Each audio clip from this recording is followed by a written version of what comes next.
2024 में जाकिर नायक पाकिस्तान में बहुत चर्चित रहा और कहीं ना कहीं भारत में भी चर्चित में बहुत टीआरपी वो बटोरा।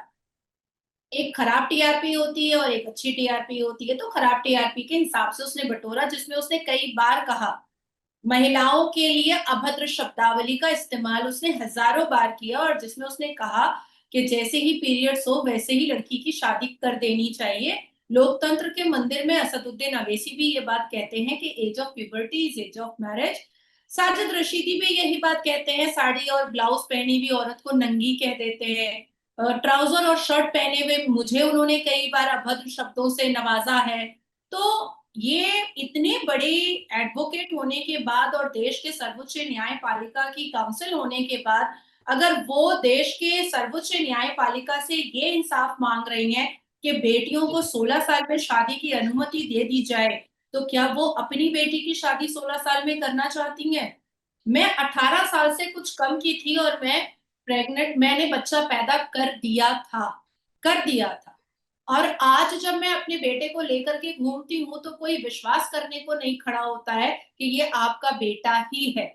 मैं प्राउड फील करती हूँ कि मैं एक एक बेटे की माँ हूँ और मेरा बेटा 16 साल का है। मैं प्राउड फील करती हूँ कि माँ बनी मैं। लेकिन क्या वो मेरी उम्र थी माँ बनने की? जो कष्ट, जो तकलीफ, जो पेन, जो दर्द मैंने सहा है उस कम उम्र में, जो मेरे माँ बाप से सिग्नेचर करवाया गया कि या तो माँ को बचा पाएंगे या बच्चे को बचा पाएंगे, डिसाइड कर लीजिए। क्या ये सिनेरियो सब माँ बाप को देखने के कटघरे पर वो खड़ा कर रही हैं? जो दर्द मेरे माँ बाप ने सहा है, जो दर्द मेरी बॉडी ने सहा है, जो दर्द मेरे बच्चे ने सहा है कि एक कम उम्र की औरत के पेट से, एक लड़की के पेट से जन्म हो करके मैं खुद को संभालूं कि बच्चा संभालूं, इस परिस्थिति में मैंने अपने जीवन को गुजारा कई साल। वो क्या चाह रही हैं कि एक ऐसा भयानक सिनेरियो वो देश की सारी बेटियों के सामने खड़ा करना चाह रही हैं। आज हम लड़ रहे हैं कि यूसीसी आ जाए, आज हम लड़ रहे हैं कि बेटियों की शादी की उम्र 18 से 21 साल कर दी जाए। आज हम लड़ रहे हैं कि मुस्लिम कम्युनिटी में बेटियों को बच्चा पैदा करने की मशीन ना समझ करके उसके भी बॉडी का जितना भी उसका डिसीजन है वो खुद ले सके।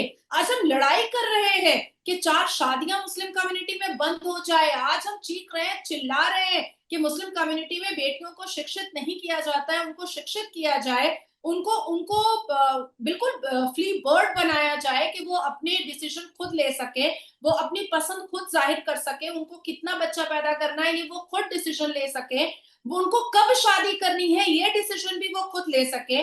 और इतने बड़े, इस देश के सबसे बड़े कोर्ट की इतनी मतलब रिनाउंड काउंसिल अगर जाकर के ये बात कहती हैं और अपनी याचिका लगाती हैं कि 16 साल की उम्र में शादी के लिए अनुमति दी जाए, तो मुझे ऐसा लगता है कि सवाल उनके ऊपर भी खड़ा होता है कि क्या वो अपने घर की सभी बेटियों की शादी 16 साल में करने को तैयार है?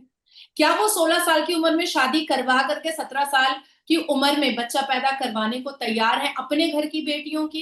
देखिए, हम सुनते क्या है, हमें वारिस पठान की बातें हम सुनते हैं, अबू आजमी की बातें सुनते हैं, राज ठाकरे की बातें सुनते हैं, सब संविधान के विपरीत बातें होती हैं।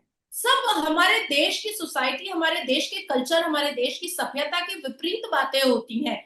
लेकिन जब हम डीप डाउन में जाते हैं तो पता चलता है कि अबू आजमी के बच्चे भी अंग्रेजी स्कूल में पढ़े हैं। हमें पता चलता है कि राज ठाकरे जो जो मराठी बोलने के लिए लोगों को पीट रहा है, पिटवा रहा है, उसके बच्चे भी अंग्रेजी स्कूल में पढ़े हैं। हमें पता चलता है कि सलमान खुर्शीद के बच्चे भी अंग्रेजी स्कूल में पढ़े हैं। हमें पता चलता है कि कपिल सिब्बल के बच्चे भी अंग्रेजी स्कूल में पढ़े हैं। हमें पता चलता है कि अभिषेक मनु सिंघवी के बच्चों को राष्ट्र संगीत नहीं आती है, उनकी उनकी संस्कृत अच्छी नहीं है, वो राष्ट्र संगीत नहीं पढ़ पाते हैं पूरा का पूरा।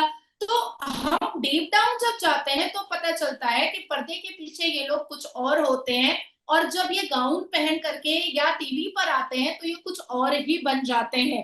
तो इसलिए जो लेडी काउंसिल है उनसे ये सबसे पहला सवाल है और सबसे बड़ा सवाल।